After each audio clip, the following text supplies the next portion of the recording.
My family told everyone I failed. I sat quietly at my brother's engagement dinner. Then his fiancé looked at me and whispered, "Wait, you're—" The room stopped. Even my mother couldn't speak. I'm Olivia Mitchell, 32, and I've spent 5 years building my tech company in silence, while my family believed I was wasting my potential. Tonight at my brother's engagement dinner, his fiancé just recognized me as the founder of the app her company acquired for millions. The look on my parents' faces when she whispered, "Wait, you're the founder of Nextech?" That moment was worth every holiday dinner where they pitied me. My brother's jaw is still on the floor. If you're watching this from a place where your dreams are dismissed, hit like and subscribe below. Growing up in Highland Park, a pristine suburb north of Chicago, meant living under certain expectations. My father, Richard Mitchell, wasn't just a surgeon, he was the surgeon that other doctors consulted when cases became complicated. My mother, Diana, commanded courtrooms as a corporate attorney who never lost a case. And then there was my brother Jason, 4 years older, and the perfect firstborn who followed our father's path into medicine without a single misstep. Our home was beautiful but evaluative. The dinner table wasn't just for eating, it was for reporting achievements. Mom would start most evenings with, "So? What did everyone accomplish today?" Jason always had something impressive: perfect test scores, science fair victories, volunteer hours at prestigious hospitals. When my turn came, my answers never quite measured up. "I built a website for fun," I once announced at 15, genuinely proud of teaching myself HTML and CSS over a weekend. "That's nice, honey," Mom replied with that particular smile that didn't reach her eyes. "But shouldn't you be focusing on your debate team preparation? Colleges look for sustained commitments, not hobbies."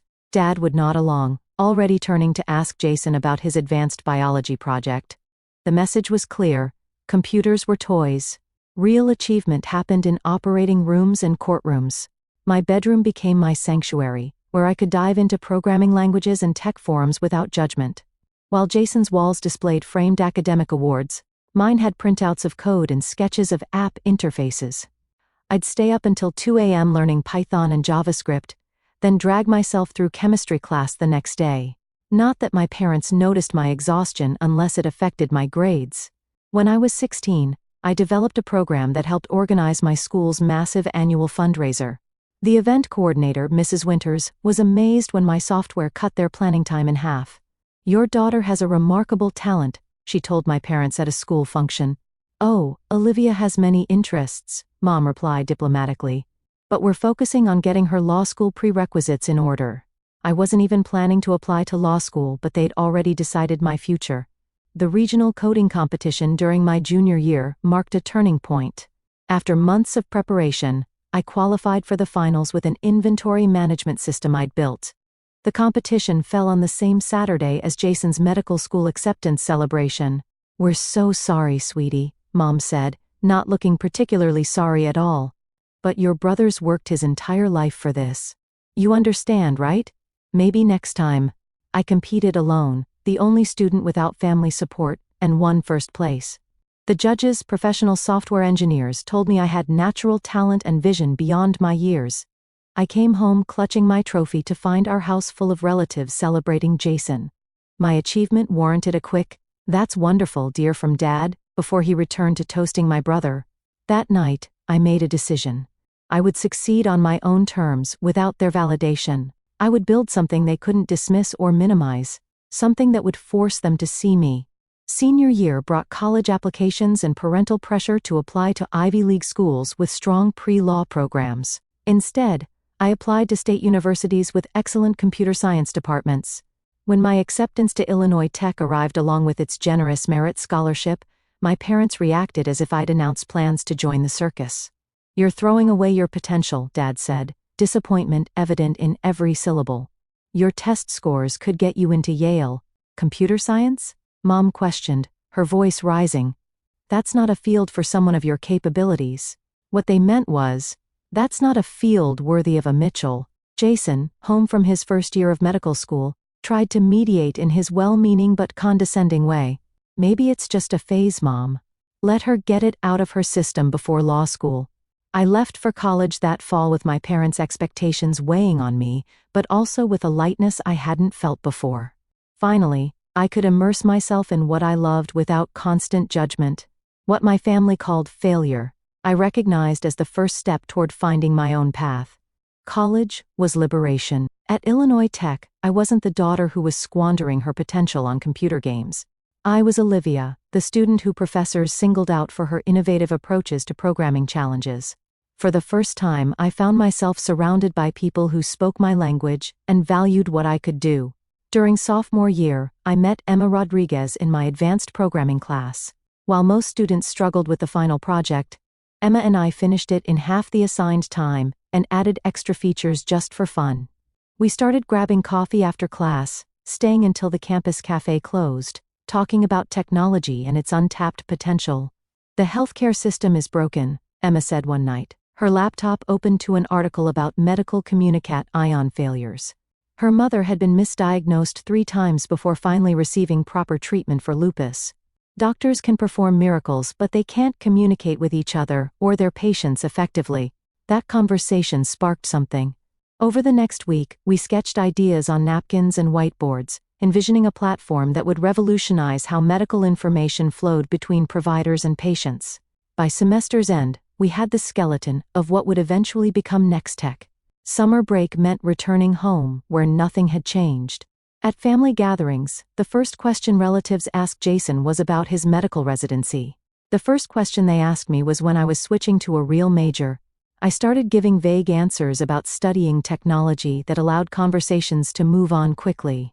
"Computer stuff is getting popular," my uncle would say with a dismissive wave.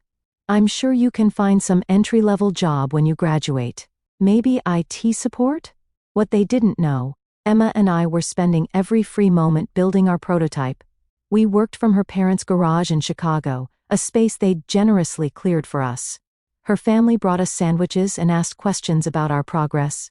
The contrast with my own family couldn't have been starker. By junior year, we had a working beta version. We entered entrepreneurship competitions, winning enough prize money to file patents and incorporate our business. A professor connected us with Dr. Harriet Chen, a frustrated hospital administrator, who became our first advisor and eventually our first paying client. "This could transform patient outcomes, Doctor," Chen told us after seeing our demo. "How soon can we implement a pilot program?" Meanwhile, at Thanksgiving dinner my senior year, my father cornered me by the dessert table. "Diana and I have been talking," he said, using my mother's name in that way that signaled a united parental front.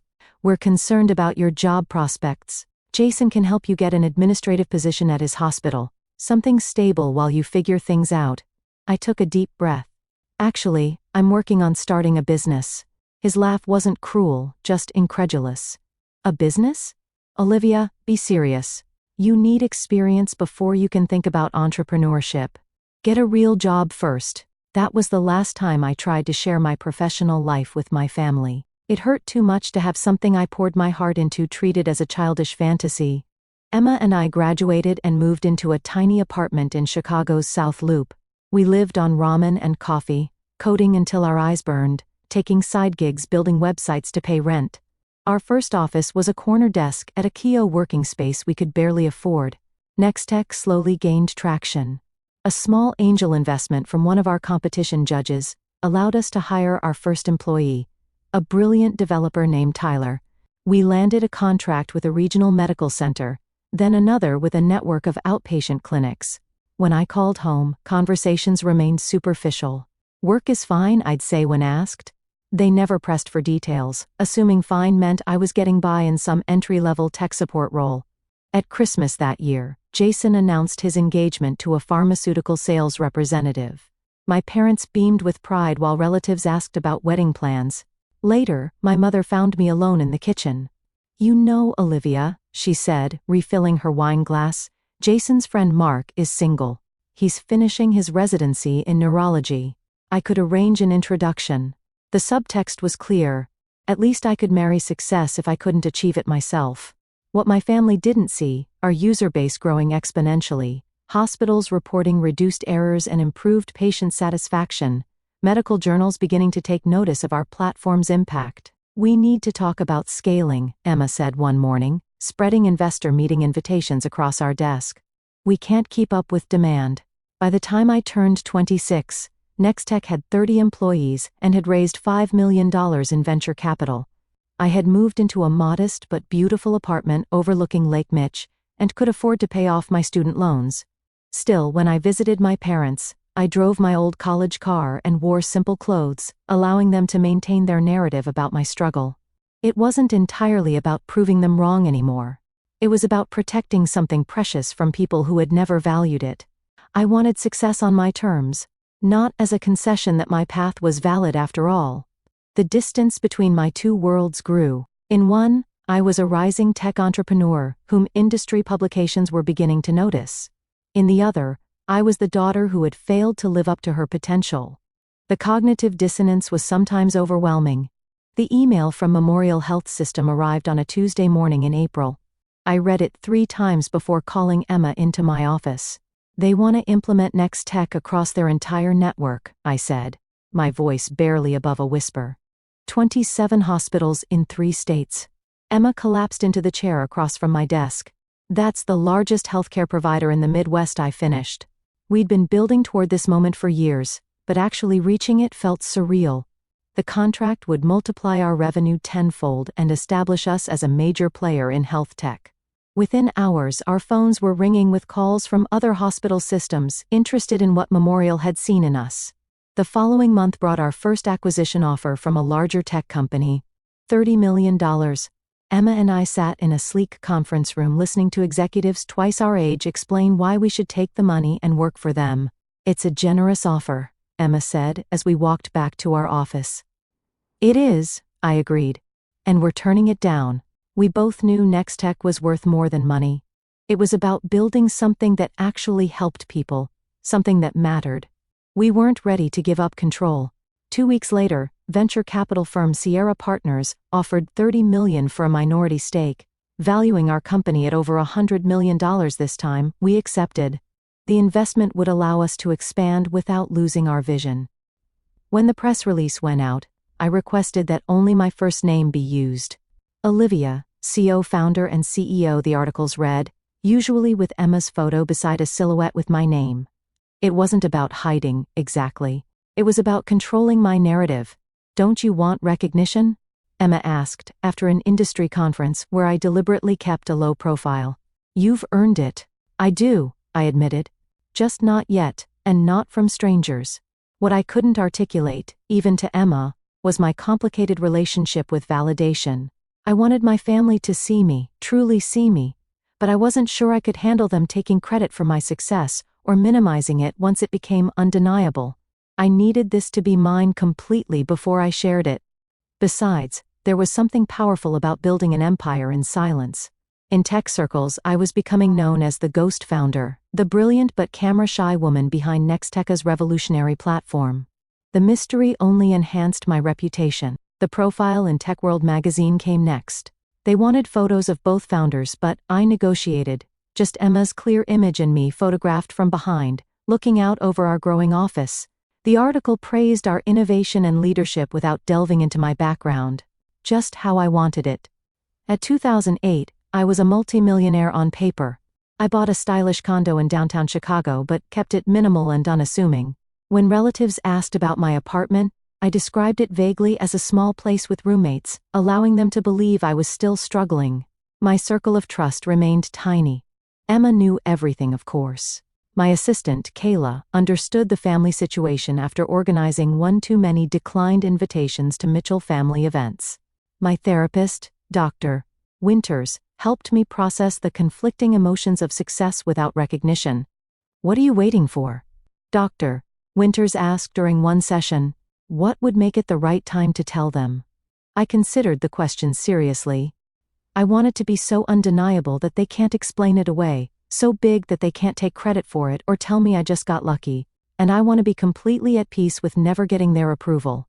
So if they still don't give it, I'll be okay. Dr. Winters nodded thoughtfully. "And are you working toward that peace?" "Every day," I said.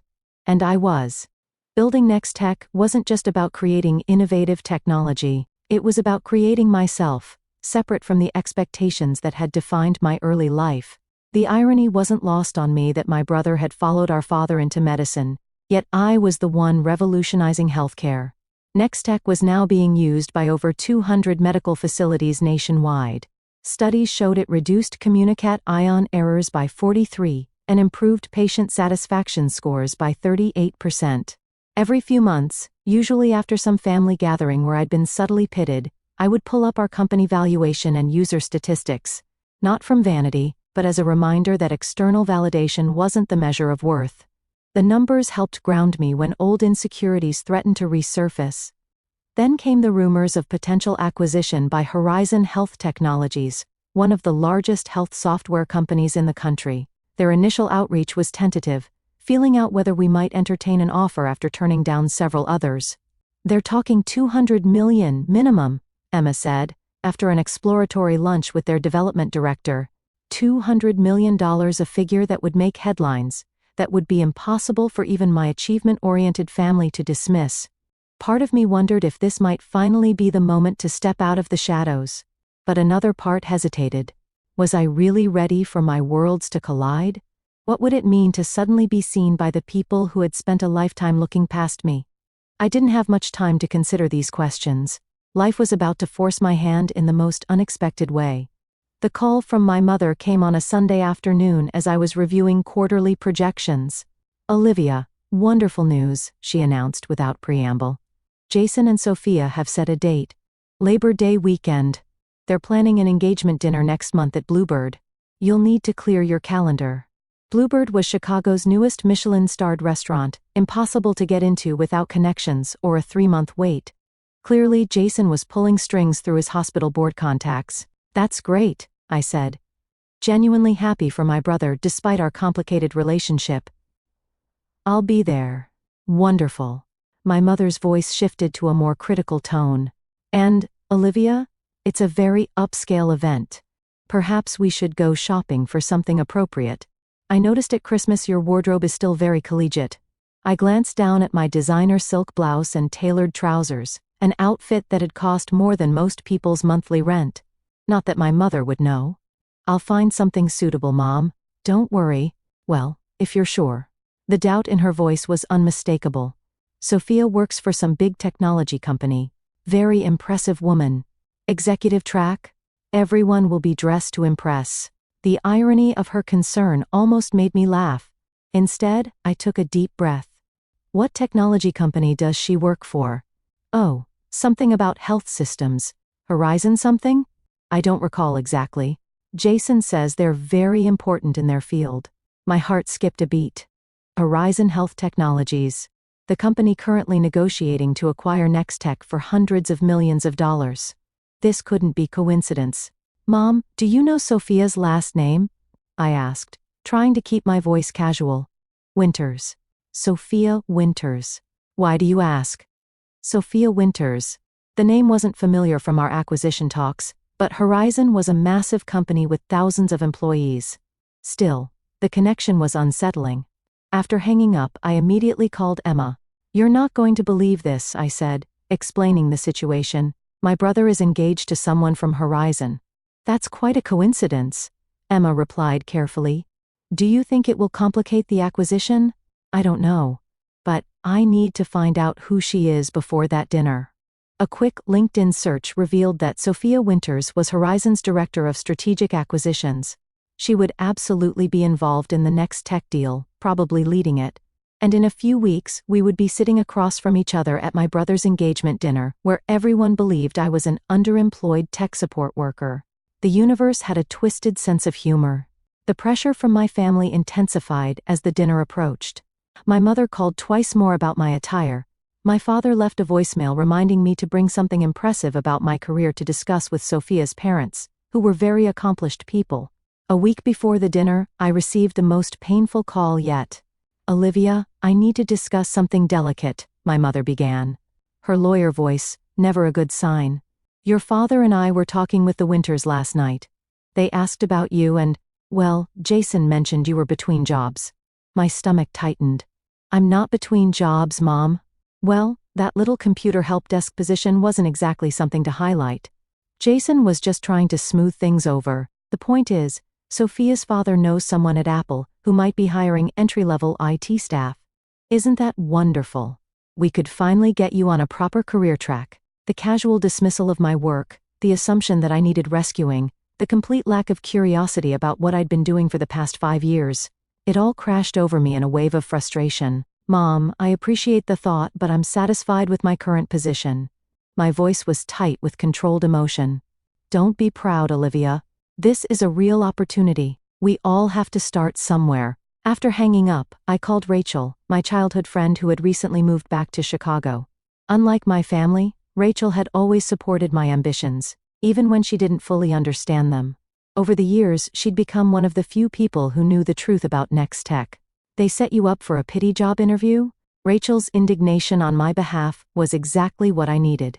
While you're in the middle of a $200 million acquisition deal, that's rich, even for your parents. The worst part is the woman my brother is marrying is literally the person negotiating to buy my company, I said, laughing at the absurdity. And no one in my family has any idea.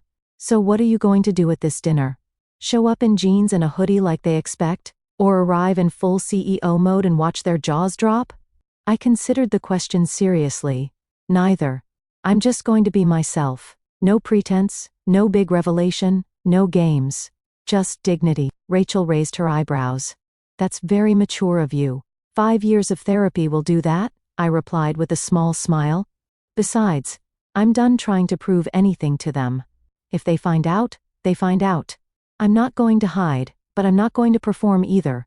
The night before the dinner, Horizon's final acquisition offer arrived, $215 million with conditions that would keep Emma and me at the company for at least 3 years post-acquisition. We were officially on the verge of becoming centimillionaires.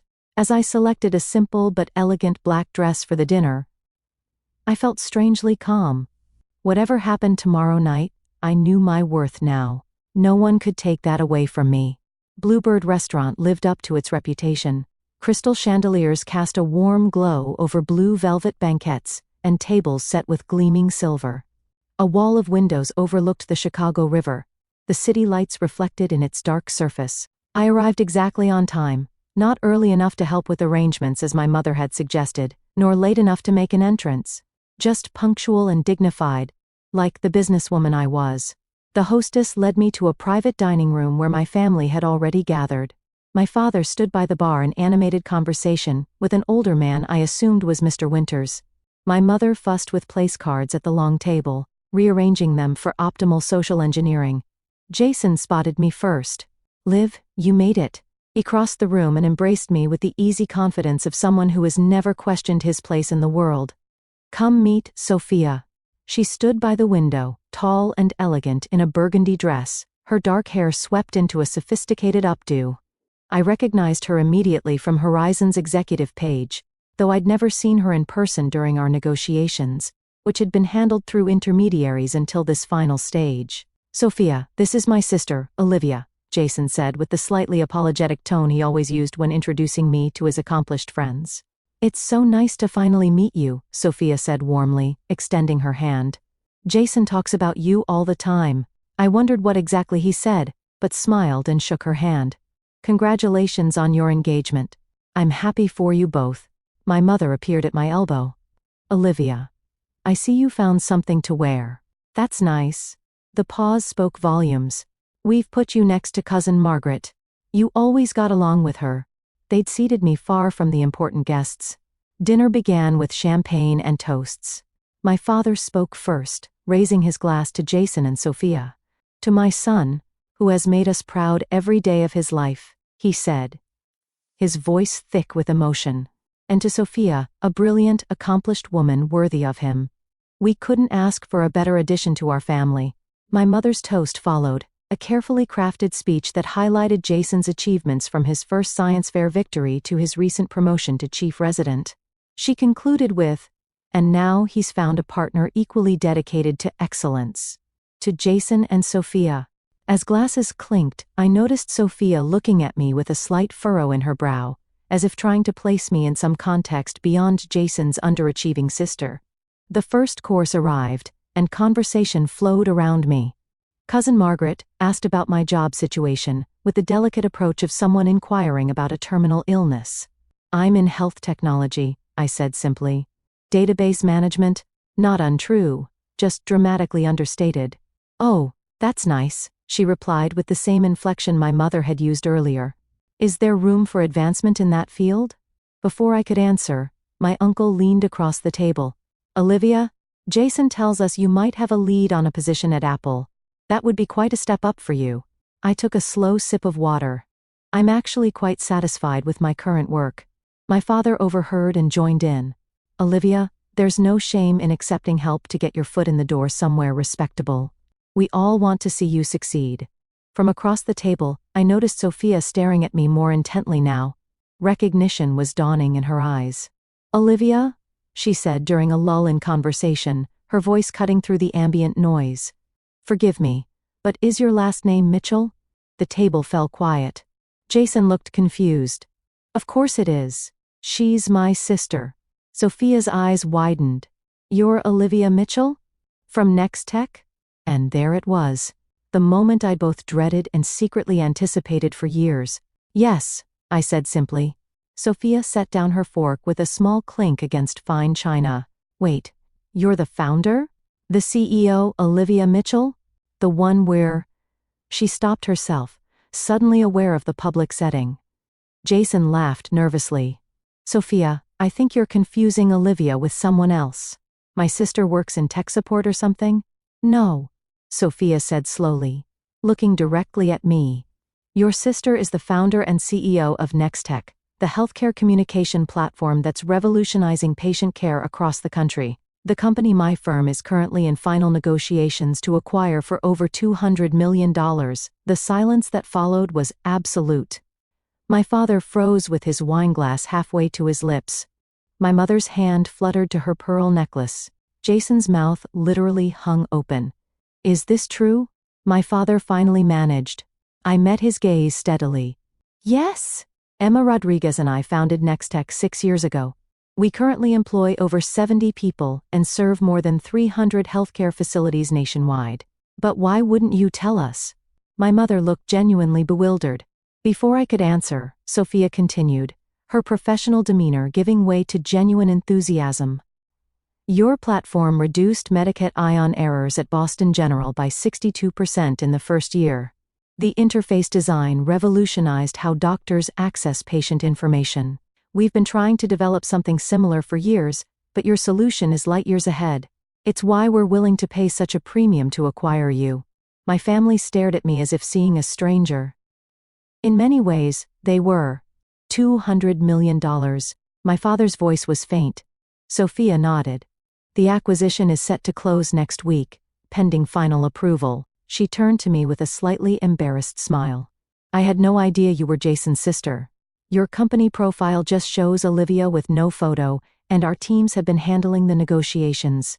"I prefer to maintain a low profile," I said, the understatement of the century. The rest of the dinner passed in a blur of shocked questions and awkward revelations. Relatives who had pitied me an hour before now asked for investment advice. My mother mentioned 3 times that she always knew I had a special talent with computers. My father claimed he'd told colleagues about his daughter, the tech entrepreneur, for years. Jason alone remained relatively quiet, processing the fact that his struggling little sister was about to sell her company for a sum that dwarfed his entire expected lifetime earnings as a physician. Through it all, I maintained my composure, answering questions politely, but without the desperate desire for approval that had defined so much of my earlier life.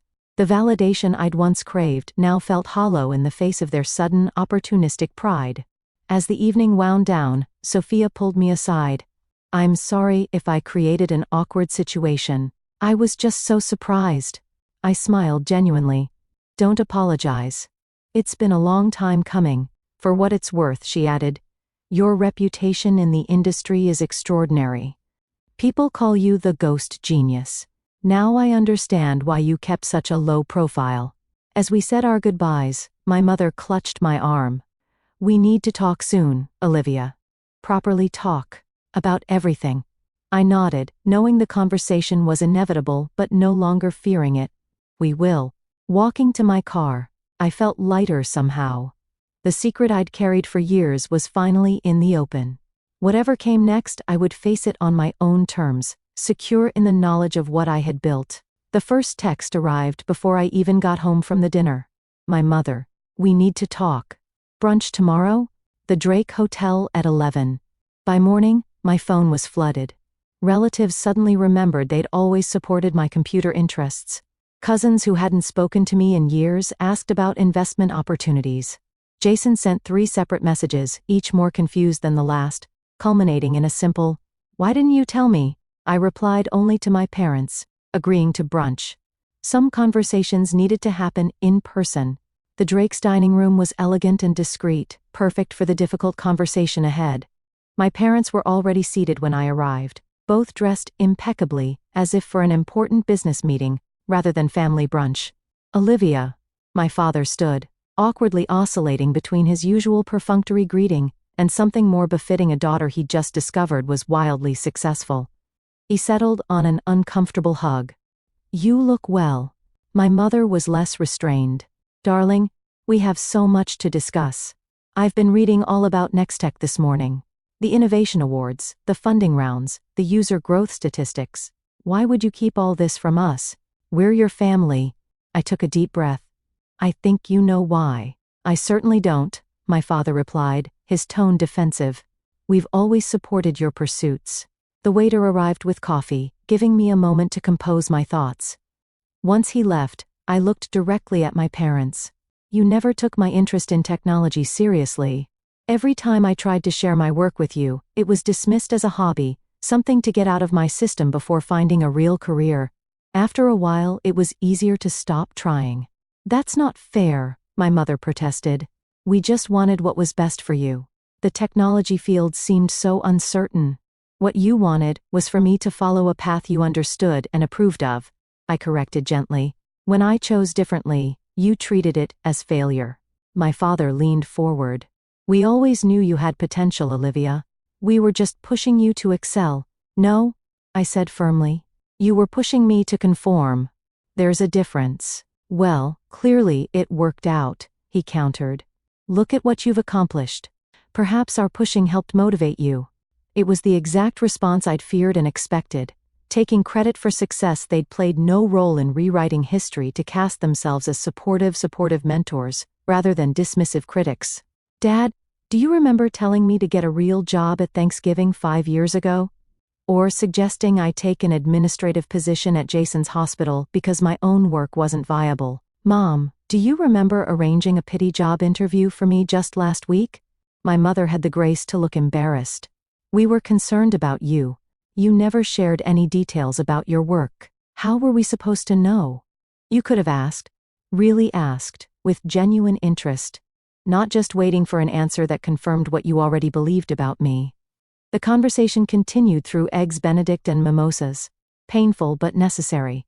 My mother vacillated between defensiveness and attempts at reconciliation. My father, true to form, tried to maintain his authority by suggesting he'd always seen my hidden potential. "Your brother always spoke highly of your intelligence," my mother offered, as if Jason's approval legitimized me retroactively. "I know you both love me," I said finally, "but love without respect or understanding isn't enough. I needed you to see me for who I actually was, not who you wanted me to be."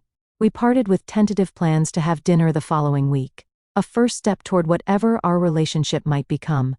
It wasn't the cathartic resolution of a movie scene, but real healing rarely is. Jason appeared at my apartment that evening, unannounced. "I brought wine," he said awkwardly, holding up an expensive bottle of Cabernet. "Figured we might need it." I let him in, somewhat surprised by his initiative. My sleek penthouse with its floor-to-ceiling windows and minimalist design was a far cry from the struggling existence he'd imagined for me. "Nice place," he said, looking around. "Really nice. Thanks." We settled in my living room, glasses of wine in hand, the Chicago skyline glittering beyond the windows. "So," he began, "I've been an ass." The blunt admission startled a laugh out of me. "Not entirely. No, I have. I bought into this whole narrative about you struggling or being lost or whatever. I never really asked you about your work. Like, actually asked." "No, you didn't." He swirled his wine thoughtfully. "I think I liked being the successful one, the one who made Mom and Dad proud. It was comfortable." His honesty disarmed me. I'd expected excuses, or the same revisionist history our parents had attempted. "For what it's worth," he continued, I'm sorry. And I'm really impressed by what you've built. Sophia hasn't stopped talking about your platform. Apparently you're some kind of genius. I just built something I believed in, I said. Something that actually helps people. Like what I try to do as a doctor, he nodded. Just on a much larger scale, apparently. We talked for hours, really talked, perhaps for the first time as adults. He asked genuine questions about Nextech, about the challenges of building a company from nothing. I asked about his medical work and found myself actually interested in his answers when they weren't presented as evidence of his superiority. As he was leaving, he paused at the door. Sophia really likes you, you know. She was mortified about adding you at dinner. But she's hoping you two might become friends. Especially if you'll be working together after the acquisition. I'd like that, I said, surprised to find I meant it. Over the next few weeks, as the acquisition moved toward completion, my family relationships entered unfamiliar territory. My parents oscillated between genuine attempts to understand my work and reflexive behaviors born from decades of seeing me through a particular lens. There were uncomfortable lunches where my father tried to give me business advice and awkward phone calls where my mother asked if I was eating properly despite my busy CEO schedule. But there were also moments of genuine connection. My father asked to see Nextech's platform and listened attentively as I explained its features. My mother admitted that she'd never really understood technology but was proud of what I'd created. Small steps but meaningful ones. The most unexpected development was Sophia's role in bridging the gap between my worlds. As both my future sister-in-law and my professional colleague, she had a unique perspective on the Mitchell family dynamics. Your parents are trying, she told me over coffee one afternoon. They just don't have the vocabulary for this version of success. They're learning a new language. A language you seem to speak fluently, I observed. She smiled. I grew up with parents who measured worth by academic degrees and professional titles. It took me years to realize there are many paths to a meaningful life. Maybe I can help translate a bit.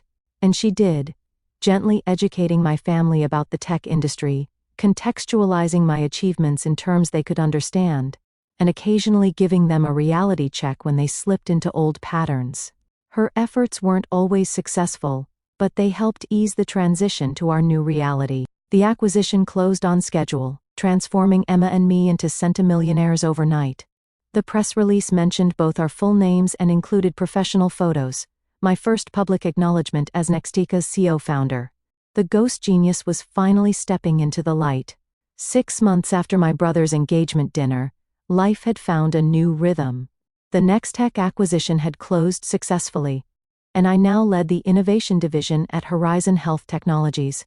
Our platform was being implemented in hospitals across 3 continents, with Emma overseeing international expansion. My office overlooked the Chicago River, its waters reflecting the changing seasons. Today, spring sunshine glinted off its surface as I finished a conference call with our development team in Singapore. A text from Sophia interrupted my workflow. Reminder: dinner at your place tonight. I'm bringing that wine you liked. Jason says he's making dessert, so expect emergency cupcakes from the bakery when he inevitably burns something. I smiled. These casual family dinners had become a monthly tradition, something I would have found unimaginable a year ago. Sometimes my parents joined, sometimes it was just the 3 of us, but the easy camaraderie that had developed between Sophia, Jason, and me was something I treasured. Working with Sophia had accelerated our friendship.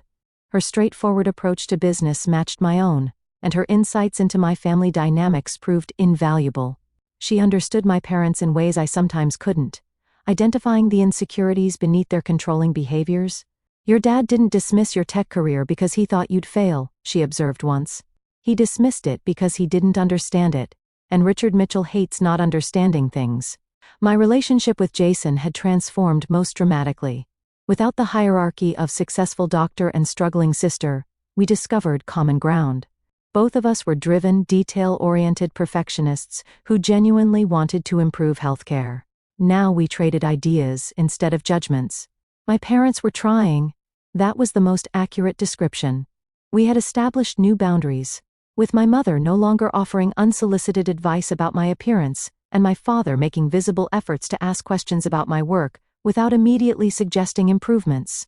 Our weekly Sunday calls were no longer exercises in evasion, but actual conversations. Not always easy ones, but real nonetheless. My mother had even visited Nexteca's offices, her initial awkwardness giving way to genuine pride as employees greeted me with obvious respect. The healing wasn't just external.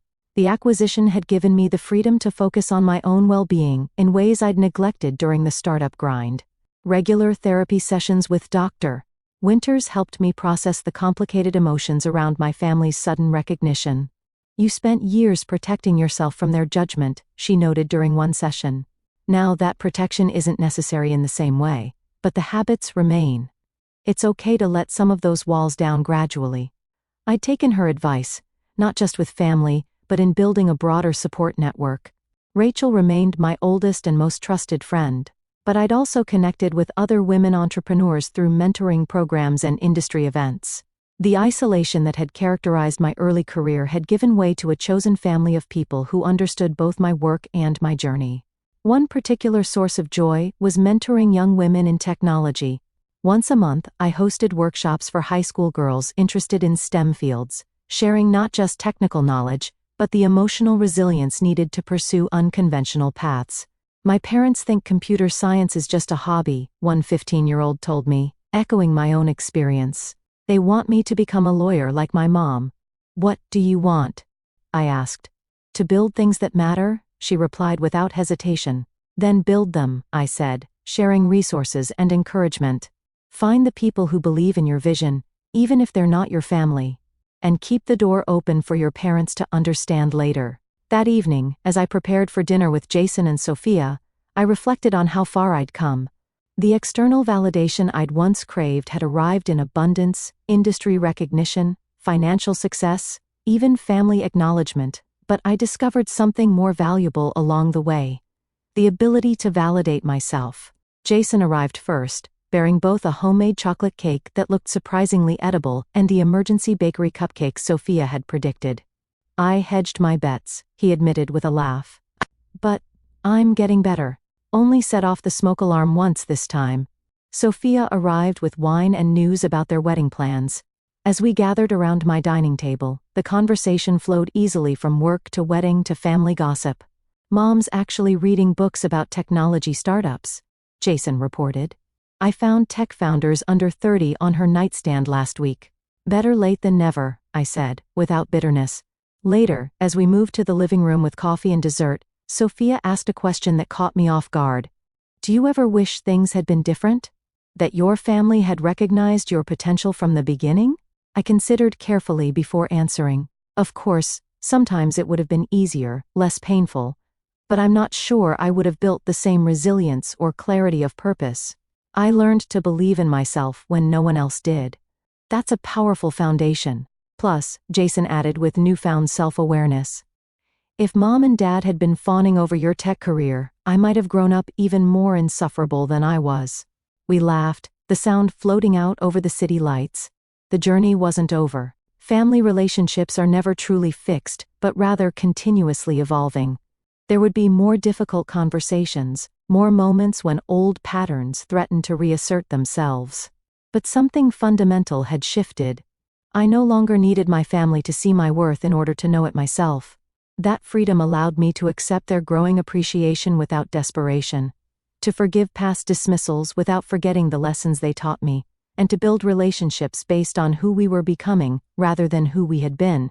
Success isn't measured by recognition, but by impact.